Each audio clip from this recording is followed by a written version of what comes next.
해마다 연말이 되면 이구동성으로 하는 말이 있습니다. 시간이 참 빠르게 지나간다라는 말이죠. 돌이켜보면 1월 달에는 10마일 속도로 세월이 흘러간 것 같고 3월 달에는 30마일 속도로 간 것 같아요. 6월 달쯤 되니까 이게 60마일로 바뀌어지는 것 같고 10월 달에 가니까 참 빠르게 갑니다. 벌써 10월이네. 그래서 100마일로 가는 것 같더라고요.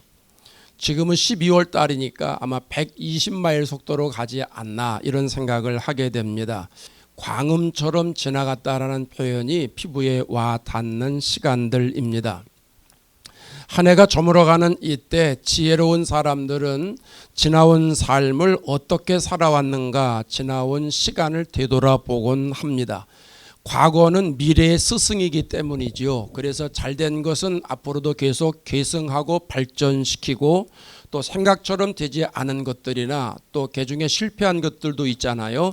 그런 것들은 수정하고 보완해서 다음번에는 더 나은 삶을 살아가고자 하는 것이 우리들의 마음이다 생각을 합니다. 예수 믿는 우리들도 그런 자세는 동일하다 하는 생각을 하게 됩니다. 오늘 본문은 사도 바울이 자신의 최후 신앙 고백을 디모데에게 전하는 장면입니다.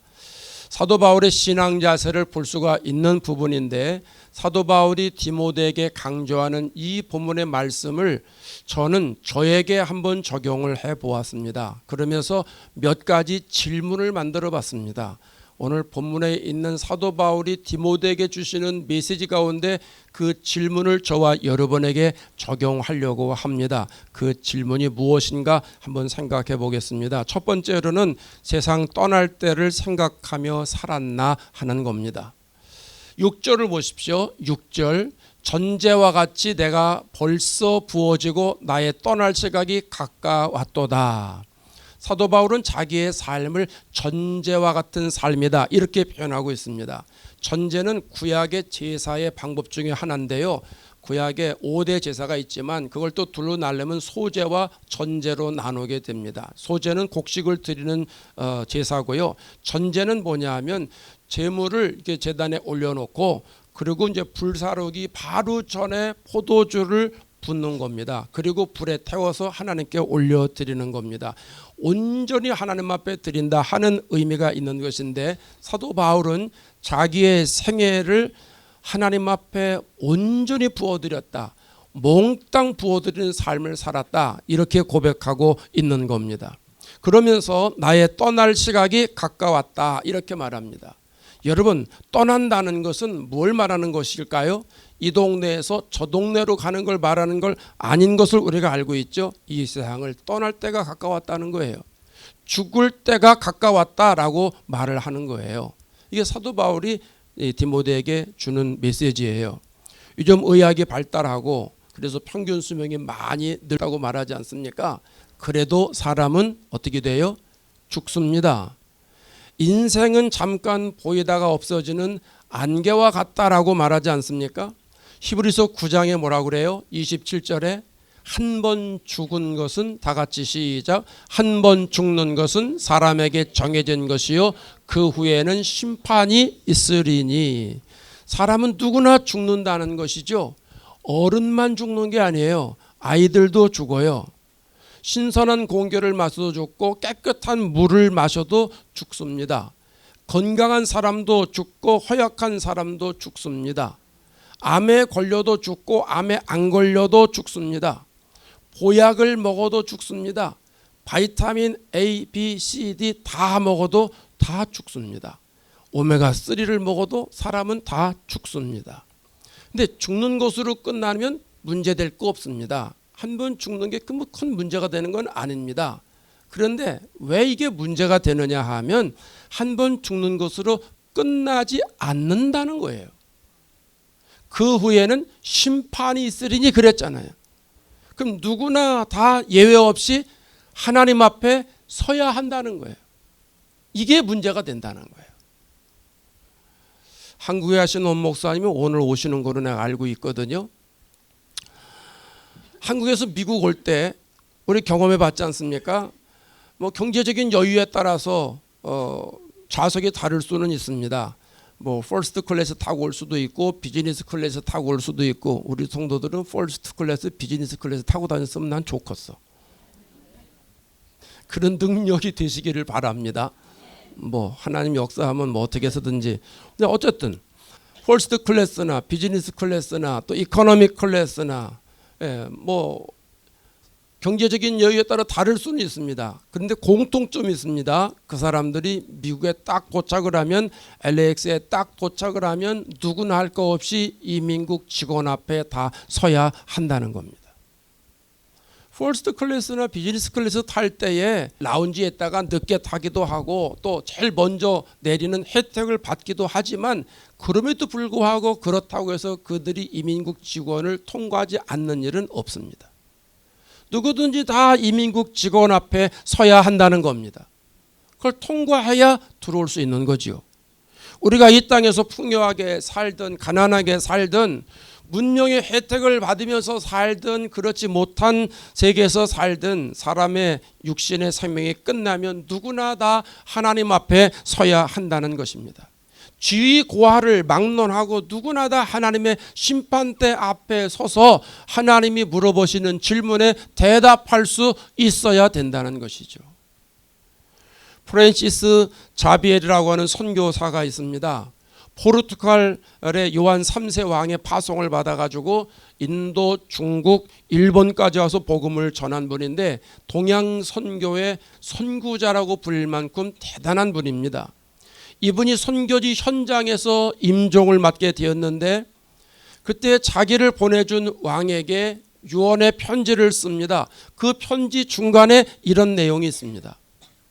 폐하께서는 어느 날인가 하나님 앞에 서야 할 시간이 있음을 잊지 마십시오.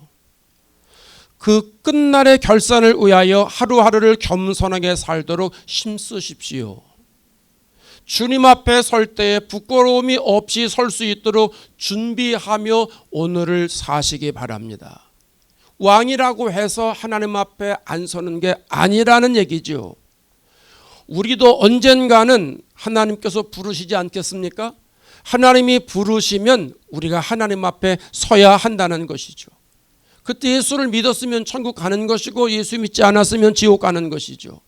교회를 다녔느냐 안 다녔냐가 기준이 아니라, 예수를 구세주로 믿었느냐, 구세주로 믿고 성령을 받았느냐, 거듭난 사람이냐, 이게 기준이 된다는 것이죠.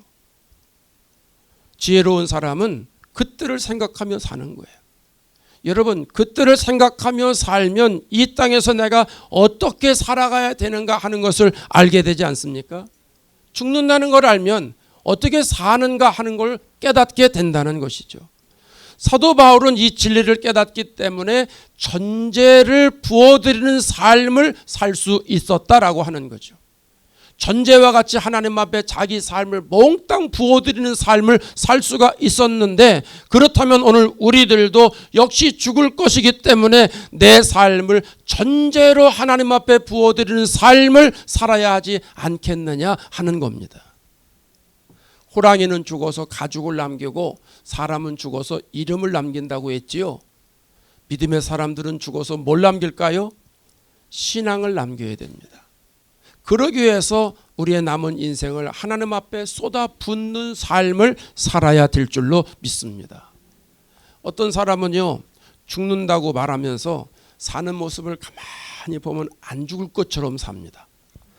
얼마나 세상에 관심이 많은지, 얼마나 욕심이 많은지, 얼마나 탐욕이 많은지 나이 생각하지 못하고 아직도 세상에 탐욕이 있고 야망이 있고, 그 사람요, 그래도 죽어요. 그래도 죽어요. 심판대 앞에서 하나님 앞에 계산을 해야 된다는 거예요. 마태복음 25장에 달란트 비유 나오잖아요. 달란트 비유의 우리의 핵심을 뭐라고 얘기하냐면 충성해야 된다, 뭐 이렇게 이야기를 합니다. 근데 여러분, 달란트 비유의 핵심이 충성도 있지만 하나님 앞에 계산할 때가 온다는 거예요. 계산한다는 거예요. 5달란트 받은 종이 있고 2달란트 받은 종이 있고 1달란트 받은 종이 있잖아요. 그 주인이 먼 나라 여행을 가면서 자기 소유를 맡겼어요. 그거 가지고 살림을 해봐라 하는 거예요. 5달란트 맡은 종은 가서 열심히 일했죠. 2달란트 맡은 종도 열심히 일했어요. 주인이 와가지고 뭐라고 계산을 합니까? 21절에 마태복음 25장 21절에 그 주인이 이르되 잘하였도다 착하고 충성된 종아 내가 적은 일에 충성하였음에 내가 많은 것을 맡기리니 네 주인의 즐거움에 참여할지어다. 반드시 계산할 때가 온다는 거예요. 그냥 넘어가지 않는다는 거예요. 와서 계산하면서 잘했어 충성했어 내가 적은 걸 맡겼는데 큰 일을 했네 내가 더 많이 맡길게 내 주인의 즐거움에 너도 와서 같이 즐거움에 참여해 이런 축복을 주신다는 거죠. 그런데 1달란트 받은 사람은요 그걸 생각을 못하는 거죠. 그래서 주인이 와서 뭐라 그래? 이 악하고 게으른 종아 주인 앞에 와서 계산할 때 자기가 어떻게 내놔야 되는지 어떤 말을 해야 되는지 이걸 잘 모르는 거예요. 여러분 금년을 마무리하면서 나는 세상을 떠날 때가 있다라고 하는 것들 생각하며 사시기를 바랍니다. 하나님이 부르면 가야 되는 거예요. 별 수 없어요. 그리고 하나님 앞에 가서 하나님의 심판대 앞에 서야 된다는 거예요.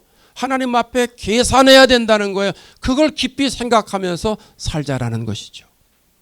두 번째로는 영적인 싸움을 싸우면서 믿음을 지켰나 이걸 한번 생각해 보면서 살아야 되겠다 하는 겁니다. 자, 7절 말씀 한번 볼까요? 7절 다 같이 읽습니다. 나는 선한 싸움을 싸우고 나의 달려갈 길을 마치고 믿음을 지켰으니 이게 선한 싸움이라는 말이 나오고 뒤에 믿음이라고 하는 말이 나오는데 동격입니다. 똑같은 말입니다. 신앙생활에서 선한 싸움과 믿음을 지키는 것은요 바늘과 실처럼 같이 따라다니는 것입니다. 선한 싸움을 싸우는 것이 믿음을 지키는 것이고 믿음을 지키려면 선한 싸움을 싸워야 된다는 것이죠. 이 본문의 말씀을 조금 다른 각도로 생각해 보세요. 선한 싸움을 싸워서 믿음을 지켜야 된다는 거예요. 그러면 이걸 반대로 선한 싸움을 싸우지 못하면 믿음이 지켜진다는 거예요? 못 지켜진다는 거예요? 못 지켜진다는 거예요. 선한 싸움을 싸우지 않으면 믿음을 지킬 수가 없는 거예요. 믿음을 지키려면 반드시 선한 싸움을 싸워야 되는 거예요. 그래서 디모데전서 6장 12절에 믿음의 선한 싸움을 싸우라 이렇게 말하고 있는 거예요. 에베소서 6장에서는 조금 더 구체적으로 설명하지 않습니까? 에베소서 6장 12절에 뭐라고 말합니까? 우리의 씨름은 혈과 육을 상대하는 것이 아니요 통치자들과 권세들과 이 어둠의 세상 주관자들과 하늘에 있는 악한 영들을 상대함이라. 우리가 싸워야 할 대상은 누구예요? 사람이 아니에요. 여러분 성도들이 좀 미울 때가 있고 꼴보기 싫을 때가 있어도 싸우지는 맛이 없어서 우리 성도들은 싸움의 대상이 아닙니다. 우리는 사랑의 대상입니다. 아멘 되시죠? 네, 기분 나쁘고 그래도 싸우지는 마세요. 싸우지는 마세요. 안 좋은 거예요. 집에서도 싸우지 마세요. 집에서도 부부싸움 하지 마세요. 자식들하고도 싸우지 마세요. 싸우지 마세요. 우리가 싸워야 할 대상은 사람이 아닙니다. 악한 영입니다. 그래서 그걸 뭐라고 그래요? 영적 싸움이다. 이렇게 말합니다. 영적 싸움. 사도 바울의 삶을 보세요. 계속해서 영적인 싸움이 이루어지지 않습니까? 복음을 증거하는데 얼마나 많은 세력들이 방해하는지 몰라요. 얼마나 많은 고통을 받는지 몰라요. 복음에 저항하는 세력들이 도처에 깔려 있어요. 그래서 23장에 가면 사도행전 23장에 가면 사도 바울을 죽이기 전에는 먹지도 않고 마시지도 않겠다 이렇게 맹세하고 매복하 있는 사람들이 40여 명이나 된다고 하지 않습니까? 우리도 신앙생활하면서 영적인 싸움을 계속 싸웁니다. 내가 싸우고 싶어서 싸우는 게 아니라 자꾸 걸어와요. 마귀가 우리의 신앙생활 못하게 하려고 자꾸 방해합니다. 그럼 어떡합니까? 싸워야죠. 방해하는데 싸워야 됩니다. 믿음을 방해하는 마귀가 있습니다. 사탄이 영적인 싸움을 계속 걸어옵니다. 무조건 이겨야 됩니다. 왜? 내 신앙 지키려면. 내 신앙 게으르게 만들고 기도 안 하게 만들고 성경 못 보게 만들고 성도들 미워하게 만들고 모이지 못하게 하는 이 악한 세력들이 있지 않습니까? 그런 세력들에게 지면 나는 종이 되는 거예요. 기도하라고 그러는데 기도 못하게 방해하는 종한테 지면 기도 못하게 되는 거예요. 그럼 죄의 종이 되는 거예요. 골리앗이 이스라엘에 쳐들어왔을 때 뭐라고 말하냐면 다 싸울 거 없다는 거예요. 한 사람 대표로 싸우자는 거예요. 왜 영화 같은 데 보면 보잖아요. 다 필요 없어. 대표 나와, 오야지 나와, 대표 나와, 나하고 싸워 이러지 않습니까? 예, 마귀가 꼭 그렇게 얘기를 하는 거예요. 골리앗이 이스라엘 백성들하고 다 싸울 필요 없다는 거예요. 그 얘기는 내가 자신 있다는 거예요. 나는 누구하고 싸워도 자신 있으니까 한 명만 나오라는 거예요. 그러면서 이렇게 말합니다. 둘이 싸워가지고 내가 지면 내가 종이 되고 네가 지면 네가 종이 돼야 된다 그 말이죠. 지면 무릎 꿇어라 그러는 거예요. 여러분 마귀의 세력에 지면요 계속 끌려다니는 거예요. 어둠의 세력에 끌려다니면서 싸울 수밖에 없다는 거예요. 그 어떤 사람은 이런 말씀 드리면 그래요. 아이고 예수 믿으면 싸움이 없어야지 왜 자꾸 싸움이 자꾸 생긴다고 말을 합니까? 예수 믿으니까 싸움이 시작이 되는 거예요. 예수 믿지 않으면 마귀가 건드리지도 않아요. 여러분 기도 안 해봐요. 마귀가 왜 기도해? 박 목사 왜 기도하네? 그렇게 해가지고 목회를 어떻게 해? 마귀가 절대로 말하지 않습니다. 마귀가 잘한다. 박 목사 잘하고 있어. 아주 목회 기가 막히게 잘하고 있어. 기도 안 하는데도 마귀가 잘한다고 박수 쳐줍니다. 이게 마귀가 하는 짓입니다. 마귀가 괜히 건드려가지고 정신 차려가지고 기도해야지 이러면 큰일 나거든요. 마귀는. 그러니까 우리가 신앙생활 게을리하면 게을리할수록 마귀는 가만히 있습니다. 그런데 우리가 바로 신앙생활을 하려고 보니까 마귀가 바로 못하도록 계속 싸움을 걸어오는 거예요. 못하게 계속 방해하게 되는 거예요. 그래서 우리가 마귀가 주는 생각을 가지고 있으면 그것과 늘 싸워야 된다는 거예요. 여러분 보세요. 예수 믿으면 가치관이 바뀌는 거잖아요. 교회 다니는 게 예수 믿는 거 시작이지만 그걸로 끝나는 게 아니라 교회 와서 말씀을 듣고 기도하면서 내 생각이 성경적 가치관으로 바뀌는 거예요. 내 가치관이 바뀌는 거예요. 내 삶의 자세가 바뀌는 거예요. 라이프 스타일이 바뀌는 거예요. 그런 걸 가리켜서 변화됐다라고 말하잖아요. 그래서 예수를 믿으면 반드시 변화가 돼야 되는 것인데요. 마귀가 그냥 놔둘 수가 없잖아요. 그러니까 계속 싸움을 걸어오는 거예요. 그러려면 우리는 방법 없습니다. 싸워서 이겨야 됩니다. 여러분 기억하십시오. 예수 믿으면 즐겁고 만사 형통되고 시온의 대로가 활짝 열리는 것이 날마다 이루어지는 게 아닙니다. 물론 그런 날도 있습니다만은 허구한 날 그런 날이 있는 게 아닙니다. 예수 믿으면 영적인 싸움이 시작이 되는 겁니다. 여러분 각오하셔야 됩니다. 예수 믿으면 영적인 싸움이 시작이 되는 거예요. 이스라엘 백성들을 보세요. 애굽에서 종로로 타다가 해방받고 홍해를 건너지 않습니까? 그 지긋지긋한 종생활을 끝내는 거예요. 홍해를 건넜어요. 홍해 때에 따라오던 애굽의 백성들이 다 물에 빠져 죽었습니다. 이제는 앞으로 광야 생활하면서 자기들이 뭐 걱정할 게 없습니다. 누가 힘들게 할 게 없습니다. 그런데 성경은 뭐라고 그러니까 홍해를 건너자마자 아멜렉이 기다리고 있다고 말하잖아요. 죄의 종로로 타다가 예수 믿으면 영적인 싸움이 시작이 된다라는 걸 말해주고 있는 거예요. 그래서 우리가 믿음을 지키기 위해서는요, 따라하시겠습니다. 선한 싸움을 싸워야 한다.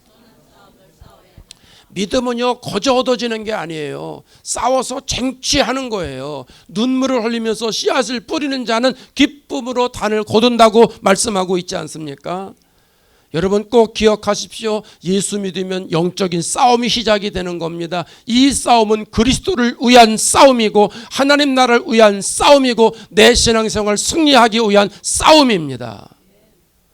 이 싸움은요 백전백승하는 싸움입니다. 이게 내 능력으로 싸우는 게 아니에요. 내 힘으로 싸우는 게 아니에요. 내 방식으로 싸우는 게 아니에요. 예수의 이름을 앞세우고 싸우기 때문에 백전백승입니다. 마가복음 16장 17절에 이런 말씀을 합니다. 믿는 자들에게는 이런 표적이 따르리니, 예수님을 믿는 사람들에게 이런 역사가 나타난다고 예수님 말씀하시는 거예요. 곧 그들이 내 이름으로 귀신을 쫓아내며, 예수님의 이름으로 귀신을 쫓아낼 수 있는 능력을 저희들에게 주신다는 얘기입니다. 그래서 예수의 이름으로 누구든지 선포하게만 하면 귀신이 쫓아나게 되는 줄로 믿습니다.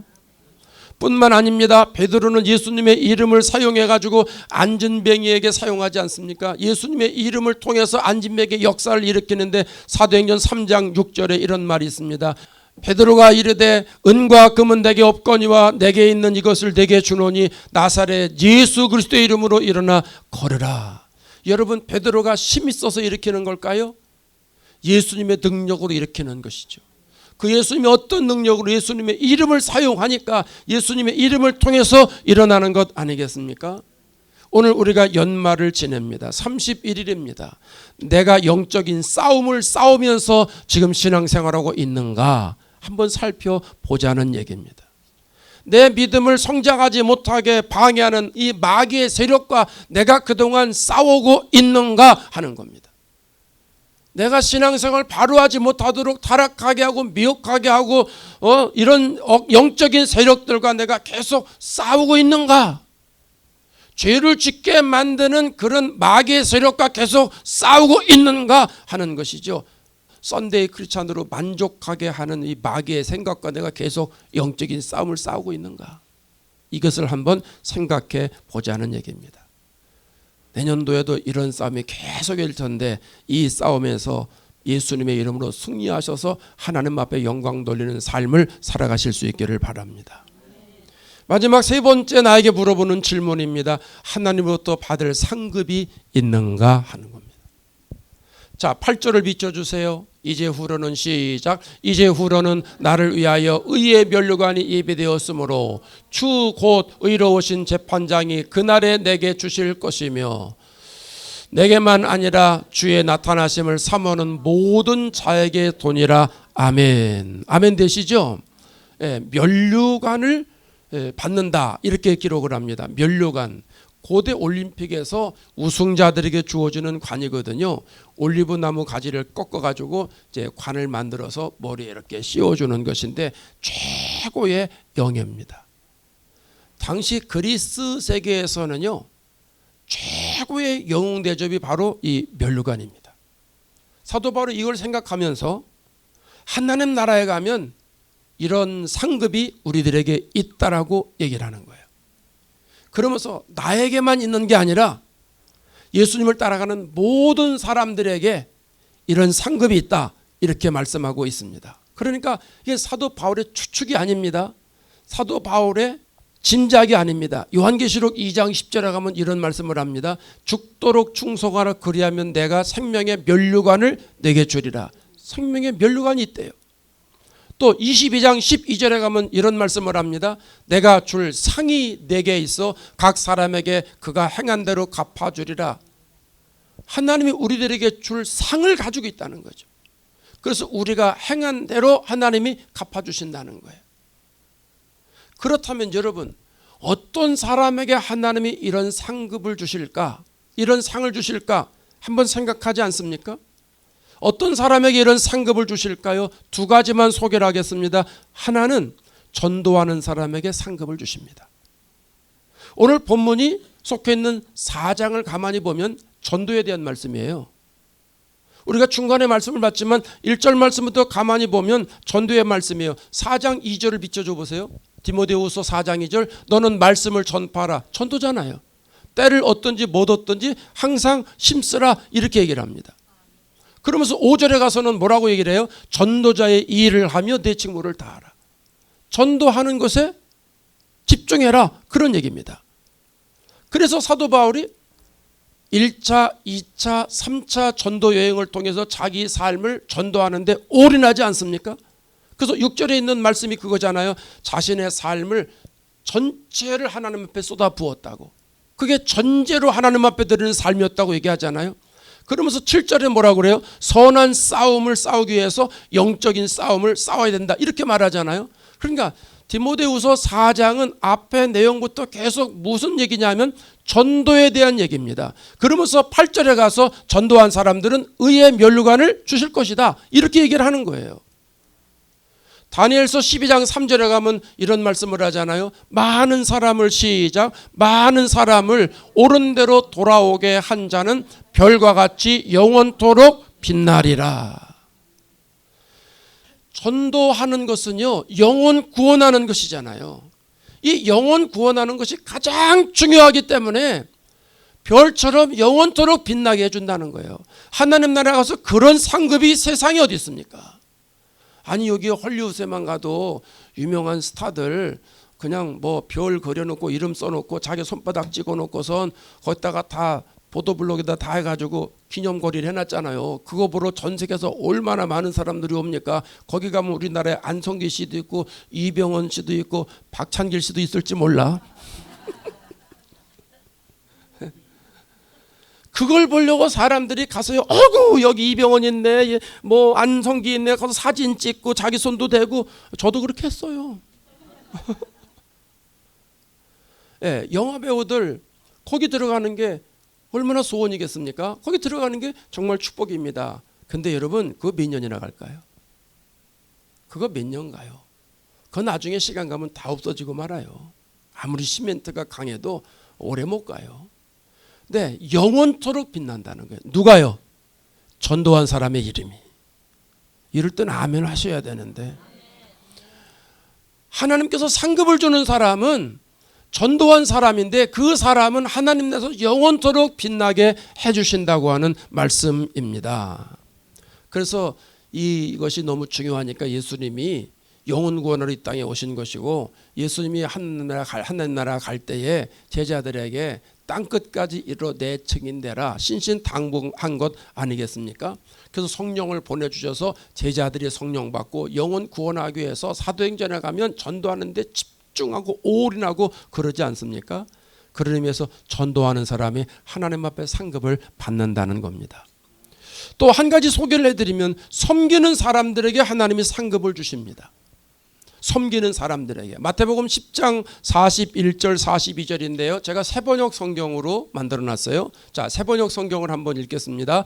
예언자를 예언자로 받아들이는 사람은 예언자가 받을 상을 받을 것이요, 의인을 의인이라고 해서 맞아들이는 사람은 의인의 상을 받을 것이다. 내가 진정 너에게 말한다. 이 작은 사람들 가운데 하나에게 내 제자라고 해서 냉수 한 그릇이라도 주는 사람은 절대로 자기가 받을 상을 잃지 않을 것이다. 계속 상을 준다, 상을 준다, 상을 준다 계속 나오지 않습니까? 어떤 사람에게 상을 준다는 거예요? 예언자를 섬기는 사람들을 상을 주신다는 거예요. 의로운 사람을 맞아들이는 사람을 상을 주신다는 거예요. 외형적으로는 보잘것없는 것 같은데 예수님의 제자라고 해서 냉수 한 그릇이라도 대접하는 사람들을 상을 주신다라고 하는 거예요. 그러니까 이걸 한마디로 말하면 어떤 사람들에게 상을 주시는가? 성도들을 극진하게 섬기는 사람들, 섬기는 사람들에게 상급을 주신다 하는 말씀입니다. 여러분, 우리가 신앙생활하면서 어떤 사람이 귀합니까? 예수 믿으려고 처음에 교회 온 사람, 그 사람을 잘 섬겨요. 예수 잘 믿을 수 있도록, 교회 생활 불편하지 않도록 자꾸 그 사람을 배려하고 섬깁니다. 여러분, 이게 귀한 일 아니겠습니까? 주님의 일을 감당하는 사람들이 있습니다. 그 사람 보니까 귀한 거예요. 그 사람을 칭찬합니다. 그 사람을 격려합니다. 박수 쳐줍니다. 여러분, 그게 섬기는 거예요. 주님을 위해서, 주님의 교회를 위해서 필요하니까 내가 이걸 헌금해야 되겠구나. 헌금하는 사람들 상급 받는 거예요. 시간을 투자하면서 헌신하는 사람들 상급 받는 거예요. 예수 믿는 사람들이라고 해서 귀하게 여기는 사람들, 이런 사람들 전부 다 섬기는 사람들이. 여러분, 섬기는 축복을 받으시기 바랍니다. 예수님이 오신 것은 섬김을 받으려면 아니라 섬기려 하고 대속물로 주려 하고 오셨다는 거예요. 자기 목숨을 주면서까지 섬기려고 예수님 오셨다고 하는 거거든요. 우리가 그 마음 가지고 사람들을 섬길 때 하나님은 우리들에게 상급을 주신다고 하는 말씀입니다. 사도 바울이 이 사실을 알았기 때문에 나의 생명조차 조금도 귀한 것으로 여기지 않습니다. 이렇게 고백을 하는 거예요. 그리고 고린도전서 9장에 가면 운동장에서 다름질하는 사람들이 다 다른할지라도 상을 얻는 사람은 하나이지 않느냐. 그 상을 강조하고 있습니다. 그러면서 너희도 상을 받을 수 있도록 다름질하라는 거예요. 여러분, 하나님 나라 가서 상을 받을 수 있도록 성도들을 섬기는 일에 다름질하시기를 바랍니다. 성도들을 열심히 섬기십시오. 예수 믿는 사람들을 열심히 섬기셔서 그가 예수 잘 믿을 수 있도록 도와주라는 거예요. 기도해주고 격려해주고 축복해주고 이끌어주고 세워주고. 할렐루야. 그는 흥해야 되겠고 나는 쇠해도 괜찮다라고 하는 이 세례 요한의 마음을 가지고 성도들을 섬길 때 그런 사람들을 하나님이 상급을 주신다는 거죠. 금년 한 해를 우리가 지나면서 나는 이런 삶을 살았나 하는 걸 생각해 보자는 것이죠. 하나님 앞에 내가 정말 받을 상급이 있는가? 하나님 앞에 받을 상급을 위해서 내가 신앙생활을 했는가? 사도 바울이 디모데에게 주시는 메시지를 통해서 나에게 적용해 보자는 말씀입니다. 사랑하는 여러분, 이제 12시간 있으면 2023년은 지나갑니다. 12시간 뒤에는 새로운 한 해 2024년이 시작이 됩니다. 지난 날 동안 사도 바울이 디모데에게 했던 말씀 중에 이걸 바꿔서 세 가지 질문을 엮어봤는데, 이렇게 했다면 감사한 일이고, 혹 이런 부분에 미약했다면 돌아오는 2024년에는 이런 마음을 가지고 신앙생활하는 것이 어떻겠습니까? 그래서 잘하였도다 착하고 충성된 종아, 이런 칭찬을 우리가 다 받아야 될 것 아니겠습니까? 남은 12시간 동안 이런 마음 가지고 신앙생활하시고 돌아오는 새해도 이런 마음으로 신앙생활하셔서 하나님께 영광 돌리시는 근사한 삶이 되시기를 주의 이름으로 축원합니다. 다 같이 기도하겠습니다.